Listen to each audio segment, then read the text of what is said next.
नमस्कार। वाहन चालक भर्ती के संबंध में आपका फाइनली जो क्या आपकी योग्यता इत्यादि रहनी चाहिए, वो जो सारी चीज़ें हैं वो अब क्लियर हो चुकी है, स्पष्ट हो चुकी है। तो आज के इस सेशन में हम चर्चा करेंगे कि जो ड्राइवर की भर्ती है राजस्थान में, वाहन चालक की जो भर्ती है, उसके लिए क्या योग्यता निर्धारित की गई है? क्या आपको अनुभव चाहिए होगा? और भी चीज़ों हैं वो क्या आपकी ज़रूरत पड़ेगी?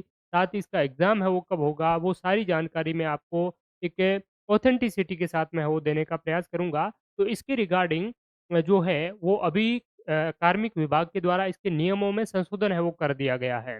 और भर्ती में कार्मिक विभाग का एक बहुत ही महत्वपूर्ण रोल होता है कि अगर भर्तियों के नियम इत्यादि नहीं बने हुए होते हैं तो पहले कार्मिक विभाग के द्वारा नियम है वो तय किए जाते हैं। तो अब जो नियम है इस भर्ती के आपके बन चुके हैं और ये आप यहाँ अलग-अलग आप विभाग देख सकते हैं और यहाँ पर अधीनस्थ सेवाओं में विभिन्न सेवाओं में नियमों में जो संशोधन है, ये आपके कर दिए हैं। तो इनमें से हम देखेंगे कि क्या आपकी इस भर्ती के लिए योग्यता है वो निर्धारित की गई है। इसके अलावा इसका क्या सिलेबस रह सकता है और दूसरी महत्वपूर्ण बात है कि इसका एग्ज़ाम इत्यादि है, वो कब क्या हो सकता है। कैलेंडर चूँकि जारी किया है तो उसके अकॉर्डिंग कब इसका एग्ज़ाम होगा, वो भी हम वो देखने का प्रयास करेंगे। तो ये अलग-अलग विभागों के लिए आपके जो सेवा नियम है उसमें संशोधन किया गया है। तो मोटे तौर पर इसकी जो एलिजिबिलिटी यहाँ पर आप अच्छी तरीके से देख सकते हैं कि क्या-क्या आपके पास में होना चाहिए तो आप ड्राइवर पद के लिए एलिजिबल है वो हो पाएँगे। तो ये भर्ती करीब आपकी 60,000 पदों पर होने जा रही है ड्राइवर और चतुर्थ श्रेणी कर्मचारियों के लिए। तो इसमें ड्राइवर की अगर हम बात करें तो किसी भी मान्यता प्राप्त बोर्ड के से आपको सेकेंडरी या इसके समतुल्य परीक्षा है वो उत्तीर्ण होनी चाहिए। तो कहने का मतलब है आपकी 10th पास है वो आपकी होनी चाहिए। पहली योग्यता क्या है 10वीं पास। दूसरी जो योग्यता है वो है कि विभागाध्यक्ष की अपेक्षा अनुसार हल्के या भारी परिवहन यान को चलाने की विधि मान्य अनुज्ञप्ति रखता हो। यानी कि आपके पास में ड्राइविंग लाइसेंस हो, चाहे हेवी लाइसेंस हो या फिर आपका सिंपल वाला कोई भी ड्राइविंग लाइसेंस हो, वो आपके पास में है वो होना चाहिए। तो एक आपका 10th दूसरा है डीएल ड्राइविंग लाइसेंस होना चाहिए। तीसरी क्या है? तीसरी ये है कि ड्राइवर के रूप में 3 वर्ष का अनुभव हो और निम्नलिखित भी आपका आवश्यक होगा। तो आपके 3 साल का ड्राइविंग का आपके पास में एक्सपीरियंस होना चाहिए कि 3 सालों से मैं है वो क्या चला रहा हूँ, कोई गाड़ी इत्यादि है वो चला रहा हूँ, 4 पहियों वाला वाहन है वो चला रहा हूँ। ठीक है? तो इस प्रकार से आपकी जो है ये प्राथमिकता है।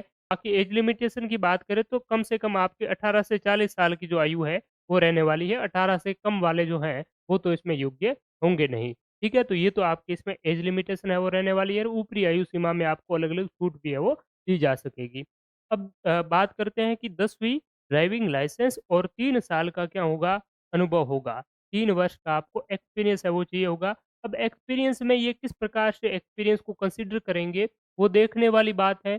या फिर आपका ड्राइविंग लाइसेंस है वो 3 साल से पुराना है तो मेनली उनको तो देंगे ही। इसके अलावा भी क्या रखते हैं, क्या नहीं रखते हैं, वो जब ये डिटेल में विज्ञापन जारी करेंगे तब पता चलेगा। लेकिन अब मोटे तौर पर जो ये है इस कार्मिक विभाग के नियम के अनुसार ये बात है कि 10वीं पास होनी चाहिए, ड्राइविंग लाइसेंस होना चाहिए पास में और 3 साल का एक्सपीरियंस है वो ड्राइविंग का एक्सपीरियंस है वो 3 साल का है वो होना चाहिए। पिछले लास्ट 3 सालों से आप है वो कोई वाहन इत्यादि चला रहे होने चाहिए। दूसरी है कि चश्मे सहित या बिना चश्मे दृष्टि 6/6 यानी कि आपकी जो विज़न है, आँखों की दृष्टि है वो आपकी सही होनी चाहिए। आँखों में किसी भी प्रकार की कोई समस्या नहीं होनी चाहिए क्योंकि ड्राइवर को दिखना बहुत ही महत्वपूर्ण है। अगर ड्राइवर को अच्छी तरीके से देख नहीं पाएँगे, ठीक है? तो फिर है वो आपका ड्राइविंग हो नहीं पाएगी अच्छे से। तो ये आपकी इसमें महत्वपूर्ण एक क्या है आपके लिए अलग से अहर्ता है। यान की सड़क किनारे मरम्मत का ज्ञान तथा चालन की दक्षता जिनका परीक्षण नियुक्ति प्राधिकारी द्वारा व्यावसायिक परीक्षण ट्रेड टेस्ट के माध्यम से किया जाना है। देखिए, ये बात तो हो गई आपकी योग्यता की। दूसरी बात ये है कि आपको किसका अनुभव होना चाहिए अगर आप वाहन चला रहे हैं और बीच में वाहन कहीं भी खराब हो गया, कुछ टेक्निकल उसमें मिस्टेक हो गई, तो आपको पता होना चाहिए कि वाहन में क्या मिस्टेक है वो हुई है और छोटी-मोटी जो मिस्टेक है वो आप अपने जैसे टायर बदलना हो, करना हो, तो वो आप स्वयं भी है वो करना आपको वो आना चाहिए। तो इस प्रकार की जो चीज़ें हैं, वो आप है उसका आपको ज्ञान होना चाहिए और इसको टेस्ट करने के लिए आपका क्या होगा एग्ज़ाम होगा, टेस्ट होगा और वो एग्ज़ाम कौन लेगा? राजस्थान कर्मचारी चयन बोर्ड के माध्यम से ये भर्ती आपकी की जाएगी तो इसमें आपका सिलेबस की अगर हम बात करें, तो जो राजस्थान का सामान्य ज्ञान है, वो आप लगभग-लगभग वही आपका रहने वाला है। राजस्थान जीके तो इसमें रखेंगे ही रखेंगे, ठीक है? तो बेसिक था Rajasthan history, art and culture, Rajasthan की ज्योग्राफी है वो इसमें रहने वाली है। और इसमें जो ट्रेड टेस्ट होगा, बी पार्ट जो रहेगा, वो जो है वो आपका इसका रहेगा, यानी कि वाहन चालन से संबंधित और आपकी जो रोड लाइटें इत्यादि है, उनका क्या आपको ज्ञान इत्यादि है, तो उससे संबंधित आपका है, वो बी पार्ट है वो इसमें रहने वाला है। तो ये आपका मोटा-मोटी सिलेबस है वो रहेगा। ठीक है? तो अभी सिलेबस इन्होंने निर्धारित है वो नहीं किया है। केवल सभी जो आपके सेवा नियम है अलग-अलग, उसमें आपकी क्या है, इनके लिए ये मोटा-मोटी एक योग्यता है वो आपकी रखी गई है। ठीक है? आप विभिन्न सेवा नियमों में चीज़ें देखेंगे तो आपको यही देखने को मिलेगी। ऑफ़िशियली आप चेक करना चाहें तो कार्मिक विभाग की जो वेबसाइट है डीओपी गवर्नमेंट राजस्थान की, उसके माध्यम से आप देख सकते हैं। दूसरी बात है कि इस भर्ती के लिए आपका एग्ज़ाम कब होगा? तो एग्ज़ाम के लिए राजस्थान कर्मचारी चयन बोर्ड ने क्या जारी कर दिया है? कैलेंडर जारी कर दिया है। तो उसके लिए भी मैं आपको बता देता हूँ, इससे पूर्व ये भर्ती कितने पदों पर होगी, क्या होगा? तो इस संबंध में कुछ 1 सप्ताह भर पहले राजस्थान की कैबिनेट की एक बैठक हुई थी, आप सभी को पता होगा। और उस बैठक में चतुर्थ श्रेणी के 60,000 पदों पर भर्ती का रास्ता साफ हो जाने की जो बात है, वो कही गई है। और यहाँ पर आपको देखने को मिलेगा कि चतुर्थ श्रेणी एवं वाहन चालक पदों की शैक्षणिक योग्यता अब 10वीं भर्ती लिखित परीक्षा के माध्यम से होगी। और यहाँ पर आप देख सकते हैं कि भर्तियों में पारदर्शिता, एकरूपता लाने के लिए चतुर्थ श्रेणी सेवा एवं समकक्ष पदों की शैक्षणिक योग्यता 5वीं और 8वीं कक्षा से बढ़ा करके अब 10वीं कर दी गई है। पहले भर्ती में साक्षात्कार भी रखा गया था, जिसको अब हटा दिया गया है। और अब राजस्थान कर्मचारी चयन बोर्ड के द्वारा लिखित परीक्षा के माध्यम से कराने का निर्णय लिया है। यानी कि चतुर्थ श्रेणी भर्ती और वाहन चालक की दोनों ही भर्ती कर्मचारी चयन बोर्ड के द्वारा सीधी भर्ती परीक्षा के माध्यम से आयोजित है वो की जाएगी।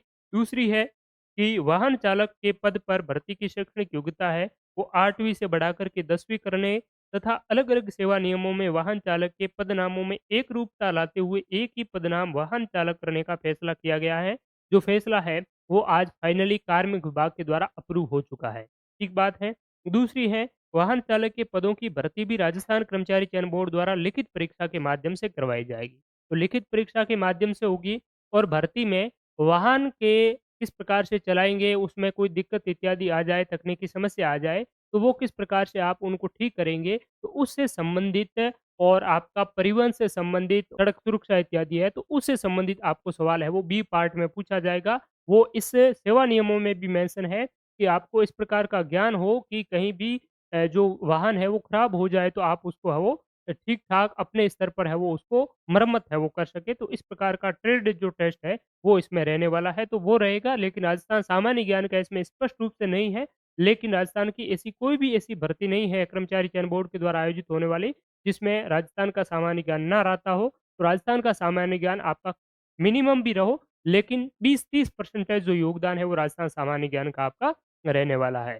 तो ये आपकी इस भर्ती के लिए कर्मचारी चयन बोर्ड करवाएगा। अब कब करवाएगा वो हम बात है वो देख लेते हैं। नियम आपके बन चुके हैं और अब जल्दी ही इसकी विज्ञापन जो है, वो भी कर्मचारी चयन बोर्ड के द्वारा कभी भी आपका विज्ञापन भी जारी है वो किया जा सकता है। ठीक है? तो अब मैं आपको बता देता हूँ कि इस भर्ती के लिए आपका जो एग्ज़ाम इत्यादि है, वो कब क्या है वो रहने वाला है। तो इसको लेकर के आप देखिए कर्मचारी चयन बोर्ड के जो अध्यक्ष महोदय हैं, ये ट्विटर पर काफ़ी ज़्यादा ही एक्टिव रहते हैं, तो इन्होंने ये बता दिया था जब कर्मचारी चयन बोर्ड ने लगभग 70 अलग-अलग वैकेंसी के लिए जो आपका कैलेंडर जारी किया, तो इसमें 2 जो जगह है वो आपकी रिज़र्व रखी है 62 और 64। ठीक है? तो इसमें इन्होंने कहा है कि हमने जो बोर्ड की रिज़र्व डेट्स है वो रखी हैं, वो राज्य सरकार के द्वारा अनाउंस की गई चतुर्थ श्रेणी कर्मचारी और ड्राइवर्स के पदों की परीक्षाओं के लिए है। लगभग 60-65 हज़ार पदों के लिए वक़्त आने पर डिटेल्स है वो जारी करेंगे। तो ये 60-65 हज़ार पदों पर कुल मिलाकर के चतुर्थ श्रेणी कर्मचारी और ड्राइवर्स की जो भर्ती है वो होने वाली है, जिसके लिए जो रिज़र्व डेट जो रखी गई है वो 62 और 64। तो अब मैं आपको बता देता हूँ कि 62 और जो 64 है वो कहाँ पर है और उसका जो एग्ज़ाम है वो कब क्या आयोजित होगा।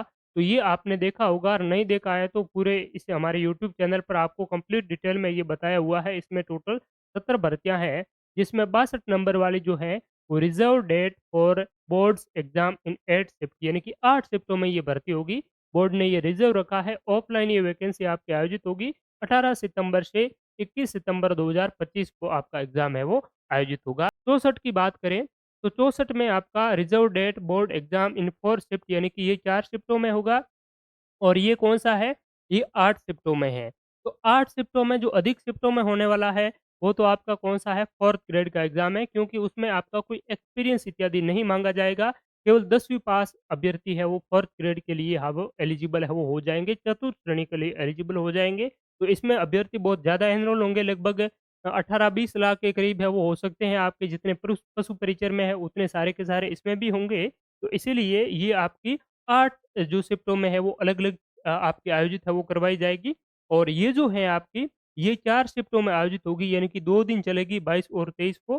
तो यही जो डेट है आपकी 22 नवंबर 2025 को आपकी वाहन चालक की जो भर्ती है, और इसके लिए ये जो शैक्षणिक योग्यता इत्यादि है, वो इसका जो एग्ज़ाम होगा उस एग्ज़ाम से पहले तक आपको शैक्षणिक जो योग्यता है वो आपके पास में होनी चाहिए। ये मुख्य है वो बात है, ठीक है? और दूसरी है वो एक्सपीरियंस है, वो तो एक्सपीरियंस जब से ये कंसीडर करेंगे, जब से इसके फॉर्म है वो स्टार्ट कर देंगे, तो फॉर्म भरने से पहले तक आपके पास में इसका एक्सपीरियंस है वो हो जाना चाहिए। ठीक बात है? तो ये इस ड्राइवर भर्ती के बारे में मैंने कंप्लीटली जानकारी दी। और जो महत्वपूर्ण ऑथेंटिक जो चीज़ें थी, चाहे एग्ज़ाम डेट से संबंधित हो, पदों से संबंधित हो और सेवा नियमों में संशोधन से संबंधित हो, जो मैंने आपके सामने रखी। दूसरी बात है, अभी अगर आप तैयारी इसकी शुरू करते हैं, तो परिवहन से संबंधित चीज़ों को अच्छी तरीके से देखते हुए चलें। और फिलहाल तो आप, जब तक इसका विज्ञापन जारी नहीं हो जाता है, तब तक पशु परिचर वाली कर रहे हैं मोस्टली, तो पशु परिचर वाली जारी रखें। पर पशु परिचर के इन्होंने फॉर्म भी अगर नहीं भरा हो, तो फिर राजस्थान सामान्य ज्ञान है वो बेसिक स्तर पर आप है वो पढ़ते रहे। और इसके साथ-साथ में आप क्या करें कि जो आपके सड़क से संबंधित, सड़क परिवहन से संबंधित जो चीज़ें हैं, उनको बहुत अच्छी तरीके से, और इनके लिए कोई आपकी मोटर वाहन इत्यादि से संबंधित जो बुकें हैं, वो भी आपको मार्केट में मिल जाएगी, तो उनसे संबंधित आप देखिए। अभी कोई आपको कोचिंग इत्यादि जॉइन करने की आवश्यकता नहीं है, कोर्सेज वगैरह है वो आप फालतू के लूट-पाट में कहीं से भी ना फँसे, क्योंकि सिलेबस इसका क्या रहने वाला है, क्या नहीं रहने वाला है, वो बाद में बोर्ड तय करेगा, तब आपको पता चलेगा। फिलहाल आप राजस्थान सामान्य ज्ञान है, उसकी तैयारी है वो साथ-साथ में कर सकते हैं। और जो बी पार्ट है उसमें मेनली जो चीज़ें क्या हो सकती है मरम्मत वाली, वो जो चीज़ें हैं वो आप कहीं से भी बुक के माध्यम से है वो प्रिपेयर कर सकते हैं। तो thank you so much all of you, बहुत-बहुत धन्यवाद। और राजस्थान कर्मचारी चयन बोर्ड के जितने भी विगत परीक्षाओं के जो पेपर्स हैं, वो आपको हमारे वेबसाइट पर मिल जाएँगे। और इसी यूट्यूब चैनल पर बहुत सारे पेपरों का सॉल्यूशन है, तो वो आप बिल्कुल नए हैं, बिगिनर हैं और गाड़ी चला रहे हैं, तो गाड़ी चलाने के साथ-साथ में भी आप अपने जो टेप रिकॉर्डर इत्यादि है, तो उसमें भी क्लासेज को चालू करके है वो आप देख सकते हैं, सुन सकते हैं। ठीक है? तो thank you so much all of you, बहुत-बहुत धन्यवाद, शुक्रिया।